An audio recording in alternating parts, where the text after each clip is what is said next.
بسم الله الرحمن الرحيم. السلام عليكم ورحمة الله وبركاته. ازي حضراتكم عاملين ايه؟ يا رب تكونوا بخير دايما. معكم احمد المصري من قناة وموقع سؤال وجواب للمعلومات والسيارات. الفيديو بتاع النهارده ان شاء الله هنتكلم فيه عن سعر ومواصفات ومميزات وعيوب سامسونج جالاكسي اس 23 الترا، والموبايل ده يعتبر من الهواتف الرائدة في شركة سامسونج، او بيتقال عليها الهواتف اللي هي العالية او اللي هي الفلاج شيب، وانا مسمي الموبايل ده فعليا الموبايل الوحش. وده لان طبعا الموبايل ده بيجي باقوى المواصفات، لانه بيجي بمعالج سناب دراجون 8 جين 2، وهو تقريبا نفس المعالج اللي موجود في سامسونج جالاكسي اس 23، غير انه بيجي بكاميرا اماميه وكاميرات خلفيه ممتازه جدا مع شاشه من النوع اموليد بتوصل لحد 120 هرتز. واللي هنعرفه النهارده هل فعلا المواصفات والامكانيات والمميزات دي كلها كافيه انك تمتلك وتشتري الموبايل ده ولا لا. والوقت تعالى نتعرف على المواصفات الكامله والمميزات والعيوب والسعر وكل شيء بالتفصيل عن سامسونج جالاكسي اس 23 الترا، وهل فعلا يستحق انك تدفع فيه كل جنيه ولا لا. يلا بينا.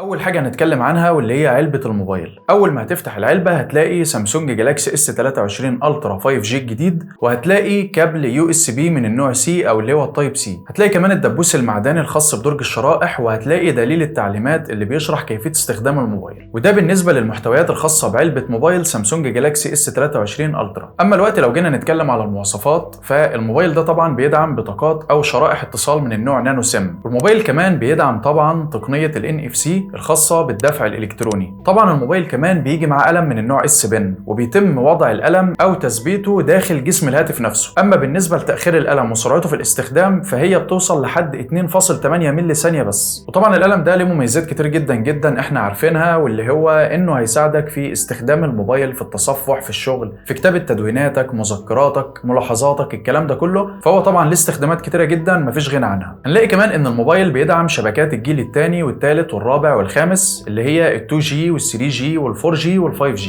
اما بالنسبه لابعاد الموبايل وارتفاعه وعرضه والسمك بتاعه، فبيجي بارتفاع 163 ملي فاصل 4، والعرض بتاعه 78.1، والسمك بتاع الموبايل نفسه 8.9 ملي. لكن الوزن الاجمالي بتاع الموبايل 233 جرام. من ضمن المميزات كمان والمواصفات ان الموبايل ده مقاوم للميه والغبار بشهاده IP68، يعني لو الموبايل وقع منك تحت الميه فبيستحمل لحد عمق 1.5 متر، وده بالنسبه للعمق. لكن وقت التحمل فبيوصل لحد 30 دقيقه او اللي هو نص ساعه بالظبط. وبالنسبه للمواد المستخدمه في تصنيع الموبايل ده، فبيجي طبعا بظهر من الازاز محمي من خلال الجوريلا فيكس 2، والاطار بتاع الموبايل نفسه بيجي طبعا من الالومنيوم، وده افضل بكتير من الاجهزه الثانيه سواء للمنافسين او للاجهزه الاقل شويه، واللي الاطار بتاعها بيكون بلاستيك مطلي كروم، بحيث ان هو يعطي ايحاء ان هو من المعدن او الالومنيوم، ولكن هو بيكون من البلاستيك. لكن بالنسبه للالترا فهو بيجي من الالومنيوم. اما بالنسبه للشاشه بتاع الموبايل فهي بتيجي على شكل ثقب في نص الشاشه بالظبط، وطبعا الشاشه بتيجي من النوع اللي هو المنحني عند الحواف. وبالنسبه لنوعها فهو من النوع اللي هو الديناميك اموليد 2X، وبمساحه 6.8 انش او اللي هو 6.8 بوصه. وبالنسبه لجوده الشاشه فهي بتيجي بجوده 3088 بكسل في 1440 بكسل. اما بالنسبه لكثافه البكسلات لكل بوصه فهي بتيجي بكثافه بكسلات 501 بكسل في البوصه الواحده، مع دعم الشاشه لاعلى معدل تردد واللي بيوصل لحد 120 هرتز علشان يقدم لك اداء افضل ويكون سلس اكتر. وده هيفيدك طبعا في الالعاب والتصفح واستخدامات الموبايل اليوميه وهكذا. بالاضافه كمان لخفض معدل التردد بشكل تلقائي بيوصل لحد 1 هرتز، وده طبعا علشان يحافظ على استنزاف البطاريه وما تخلصش منك في اقرب وقت. ده غير كمان ان الشاشه بتدعم ميزه HDR10 بلس، وموجود طبعا طبقه حمايه على شاشه الموبايل من النوع اللي هو كورنينج جوريلا جلاس فيكتوس. وبالنسبه بقى للسطوع بتاع الشاشه نفسه فبيوصل معاك لحد 1750 لومن. اما بالنسبه للنسخ المتوفره من الموبايل ده سواء للذاكره الصلبه اللي هي الروم الذاكره الداخليه او للذاكره العشوائيه اللي هي الرام، فهنلاقي ان موجود منه اكتر من اصدار. بالنسبه للاصدار الاول فبيجي بذاكره صلبه اللي هي الذاكره الداخليه بتوصل السعه بتاعتها لحد 256 جيجا بايت، ومن النوع السريع اللي هو UFS 4، مع ذاكره عشوائيه رام بتوصل لحد 8 جيجا بايت. وده بالنسبه للاصدار الاول. اما الاصدار الثاني فبيجي بذاكره صلبه بتوصل لحد 256 جيجا بايت، ومن النوع السريع اللي هو اليو اف اس 4 مع ذاكره عشوائيه رام بتوصل لحد 12 جيجا بايت. اما الاصدار الثالث فبيجي طبعا بذاكره صلبه داخليه بتوصل لحد 512 جيجا بايت يعني نص تيرا، وبرده من النوع السريع اللي هو اليو اف اس 4 ومع ذاكره عشوائيه رام برده 12 جيجا زي الاصدار اللي قبله. اما بالنسبه للاصدار الرابع فبيجي بذاكره صلبه طبعا اللي هي الساعه الكبيره اللي هي بتوصل لحد 1000 جيجا او اللي هي 1 تيرا بايت، وبرده من النوع السريع اللي هو اليو اف اس 4 مع ذاكره عشوائيه رام بتوصل برده لحد 12 جيجا بايت. يعني الفرق ما بين الاربع اصدارات وبعض في سعه التخزين الداخليه، بعكس الاصدار الاول اللي هو بيوصل لحد 8 جيجا بايت بس رام. لكن طبعا من ضمن العيوب اللي موجوده برده في الاصدار ده زي الاس 23 اللي هو العادي او الصغير، برده من ضمن المشاكل اللي انا شايفها بالنسبه لجزئيه الذاكره اللي هي مساحه التخزين مش هتقدر ان انت تكبرها مع الوقت عن طريق كارت ميموري خارجي، لان برده حتى الجهاز الالترا العالي مفيش فيه دعم او مفيش فيه مكان او درج بيساعدك انك مع الوقت تقدر تركب كارت ميموري خارجي، هو بيعتمد على الذاكره الداخليه وبس. لكن طبعا 1 تيرا بايت مساحه كبيره جدا جدا انصحك بيها لو ناوي تشتري الموبايل ده علشان برضو تريح دماغك في المستقبل من موضوع الذاكره. اما الوقت بقى لو جينا نتكلم عن الاداء والمعالج، فالموبايل ده بيجي بمعالج قوي جدا جدا اللي هو السناب دراجون 8 جين 2 وبتقنيه 4 نانومتر او اللي هي 4 نانومتر مع معالج رسومي جي بي يو اللي هو الادرينو 740، وبالتالي انت في النهايه هنا هتاخد اقوى اداء ممكن بالنسبه للموبايل ده خصوصا في الوقت الحالي اللي احنا فيه، وده بالنسبه للاداء والمعالج والذاكره والكلام ده كله. والوقت بقى تعالى نتكلم على الوحش الحقيقي اللي موجود في الموبايل ده واللي هي الكاميرات. الكاميرا الاماميه في الموبايل ده بتيجي بدقه 12 ميجا بكسل وبفتحه عدسه 2.2 او اللي هي 2.2. وبالنسبه بقى للكاميرا الخلفيه فالكاميرا هنا طبعا بتيجي كاميرا رباعيه، يعني الكاميرا الاولى وهي الكاميرا الاساسيه واللي بتيجي بدقه 200 ميجا بكسل وبفتحه عدسه 1.7. وطبعا الكاميرا هنا بتدعم المثبت البصري اللي هو الاو اي اس هاردوير مش سوفت وير. اما بالنسبه للكاميرا الثانيه فهي بتيجي عباره عن كاميرا زوم بيريسكوب، والكاميرا دي طبعا بتقدر تقرب من 10 اكس لحد 100 اكس ودقتها بتوصل لحد 10 ميجا بكسل وبفتحه عدسه 4.9. طبعا الكاميرا دي كمان بتدعم المثبت البصري اللي هو الاو اي اس. اما بالنسبه للكاميرا الثالثه فهي بتعمل تقريب التقريب او اللي هو تقريب الزوم بيوصل لحد 10 اكس وبدقه 10 ميجا بكسل وبفتحه عدسه 2.4 وبتدعم برضو المثبت البصري اللي هو الاو اي اس. اما بالنسبه للكاميرا الرابعه فهي علشان الالترا وايد او اللي هو التصوير بالعدسه الواسعه او بنقول عليه التصوير العريض. طبعا الكاميرا دي بتيجي بدقه 12 ميجا بكسل وبفتحه عدسه 2.2 ودي مخصصه علشان تصوير مقاطع الفيديو باقصى ثبات ممكن او اللي هو بيتقال عليه يعني فيديو سوبر ستيدي. طبعا الكاميرات دي كلها بيجي برضو معاها فلاش احادي اللي هو الليد العادي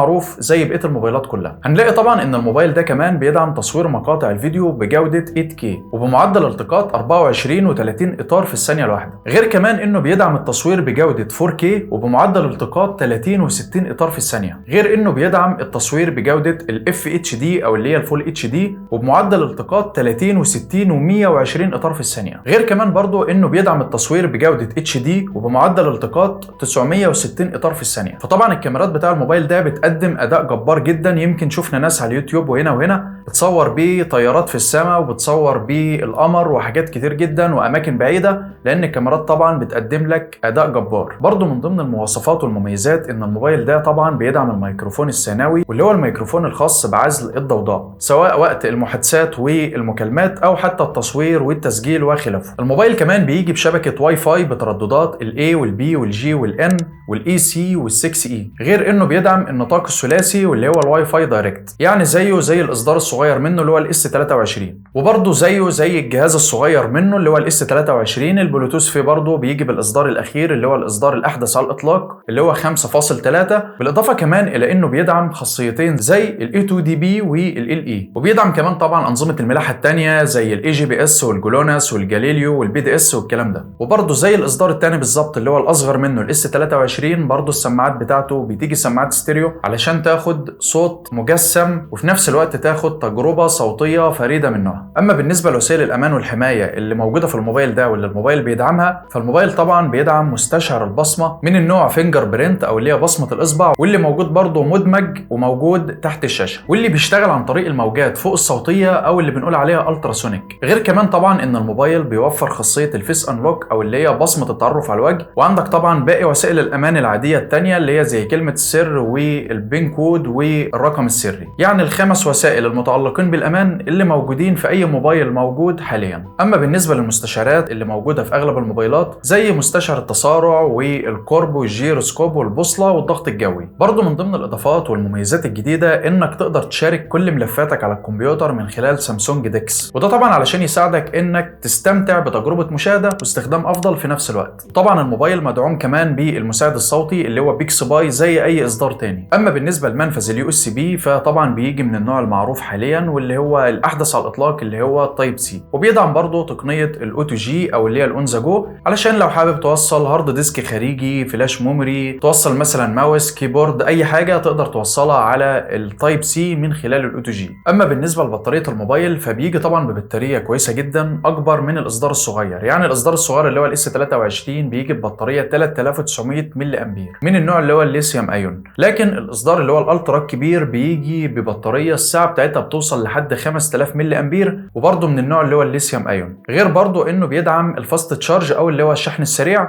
بقدره او بقوه بتوصل لحد 45 واط. بيدعم برده الشحن اللاسلكي بقوه او بقدره 10 واط، والشحن اللاسلكي العكسي او اللي هو الريفرس تشارج بقوه او بقدره 4.5 واط. اما بالنسبه لنظام التشغيل فالموبايل برده بيجي بنفس نظام التشغيل اللي موجود على النسخه الاصغر واللي هو اندرويد 13 مع واجهه المستخدم من سامسونج اللي هي الوان يو اي 5.1 او اللي هي 5.1. وبالنسبه للالوان المتوفره منه في السوق فهو متوفر منه 4 الوان. اول لون فيهم واللي انا بفضله شخصيا اللي هو اللون الاسود واللون الذهبي والبنفسجي واللون الاخضر، والصراحه الاربع الوان اجمل من بعض. والوقت زي ما اتكلمنا على فتح العلبه واتكلمنا على المواصفات هكلمك على اغلب واشهر العيوب اللي قابلتها وشفتها في المراجعات على اليوتيوب وعلى المواقع المختلفه سواء العربيه او الاجنبيه. من اشهر العيوب انك للاسف مش هتقدر تركب كارت ميموري خارجي في الموبايل ده، ولكن ده الطبيعي طبعا في الاجهزه اللي هي الرائده او بنقول عليها الفلاج شيب او اللي هي الاجهزه العاليه من سامسونج، لان طبعا بطبيعه الحال هو بيجي بذاكره كبيره بتوصل لحد 1 تيرا او اللي هي 1000 جيجا بايت. ولكن زي ما قلت في الفيديو الثاني والفيديو ده عن موضوع الذاكره، المفروض الشركه تسيب ده كاوبشن كده او خيار للمستخدم. يعني افرض في يوم ان انا مع التحديثات والتطبيقات والبرامج والبيانات والملفات كل واحد استخدامه بيختلف عن التاني، افرض ان ال1 تيرا او ال 512 جيجا ما بقاش منهم مساحه كافيه على الهاتف. في الحاله دي انا هعمل ايه؟ هضطر ان انا هستغنى عن ملف من الملفات او برنامج او حاجه معينه علشان اعمل حاجه على الموبايل. فكان من الافضل زي ما قلت ان يوفر لي مكان لتركيب كارت خارجي، فانا شايف ان ده افضل واحسن مقارنه بالمنافسين. وبرده من ضمن العيوب هنا ان مفيش فيه مدخل ال 3.5 مللي الخاص بتركيب مايك او سماعه ودن اللي هي سماعه راس والكلام ده كله، ولكن برده زي ما قلنا تقدر ان انت تحل المشكله دي بكل بساطه زيها زي اي جهاز تاني عن طريق الكونفرتر اللي بيركب او اللي هو المحول اللي بيحول لك من التايب سي ل 3.5 مللي، والوصلات دي منتشره موجوده في كل مكان علشان تحل المشكله دي. فاصبحت مشكله ان مفيش مدخل 3.5 مللي في حد ذاتها مش مشكله اصلا. برضو من ضمن العيوب اللي موجوده في الموبايل ده بالنسبه للعلبه ان للاسف مفيش راس شاحن ولا في كمان سماعه راس اللي هي الهاند فري في العلبه، يعني كل اللي موجود الموبايل ووصله الشحن وبس. برضو من ضمن العيوب في الموبايل ده ان الموبايل تقيل بشكل نسبي، ولكن طبعا مع الوقت انت تتعود عليه. برضو من ضمن العيوب اللي موجوده في الموبايل ده ان كان المفروض يطوروا سرعه الشحن شويه، لان سرعه الشحن هنا بتوصل لحد 45 واط بس، لكن طبعا في منافسين سرعه الشحن عندهم اعلى من كده بشويه، فاكيد في الاصدارات الجايه هتكون اعلى من كده واسرع من كده. لكن انا شايف ان ده مش عيب قوي يعني تخليك تقلق من موضوع سرعه الشحن، لان برضو 45 واط مش قليل. برضو من ضمن العيوب اللي موجوده في الموبايل ده ان في نتوء كبير شويه بالنسبه للكاميرات الخلفيه، يعني هتلاحظ ان الكاميرات الخلفيه بارزه شويه، لكن المشكله دي برضو ممكن تتحل بجراب. يعني لو انت اشتريت جراب حاول تجيب جراب من الجرابات اللي هي الجرابات الماركه المشهوره، الحاجات النظيفه زي الماركه اللي انا اتكلمت عنها قبل كده اللي هي رينج كي، واللي هو الاصدار مثلا الفيوشن اكس. ممكن تشوف رابط المراجعه بتاع الجراب ده تحت الفيديو في اول تعليق مثبت، وهتلاقيني سايبه لك برضه في الوصف. الجراب ده من الجرابات القويه جدا اللي هتحمي الموبايل بتاعك، وبيهتموا بحته النتوء بتاع الكاميرا. فحاول لو انت حتى اشتريت الماركه دي او غيرها فحاول تشوف جراب يكون بيحمي النتوء بتاع الكاميرا لاقصى درجه ممكنه، علشان برضه الصدمات والخدوش والكلام ده كله. برضه من اقوى التغييرات اللي موجوده في الموبايل ده عن الجيل السابق اللي هو الاس 22 الترا، واللي هي انهم استخدموا هنا معالج اقوى شويه من المعالج اللي فات، والذاكره الداخليه بتاع الموبايل نفسه اسرع بكتير من اللي فاتت، وبرضه ذاكره الوصول العشوائي الرام افضل واسرع من الاصدار اللي فات اللي هو الاس 22 الترا. غير بقى ان هم اهتموا هنا بالكاميرات الخلفيه الرئيسيه واللي بتوصل دقتها لحد 200 ميجا بكسل، واشتغلوا شويه على الصوت وحسنوه بحيث ان هو يكون صوت ستيريو افضل افضل بكتير من الاصدار اللي قبله، وقللوا شويه طبعا من موضوع انحناء الشاشه، فبالتالي الاصدار ده مميز في حاجات كتير جدا جدا حتى في التصميم والتفاصيل عن الاصدار اللي قبله اللي هو S22 الترا. والوقت هنتكلم عن سعر الموبايل. زي ما اتكلمنا عن فتح العلبه والمواصفات والعيوب، هنتكلم عن سعر الموبايل الجديد من سامسونج جالاكسي S23 الترا 5G. لحد وقت تسجيل الفيديو وكتابه المراجعه الخاصه ب S23 الترا، فالسعر العالمي حاليا بيوصل لحد $1200، وده بالنسبه للنسخه اللي هي 256 جيجا بايت مع 8 جيجا بايت رام. وبالنسبه للسوق المصري فالنسخه اللي هي 256 جيجا بايت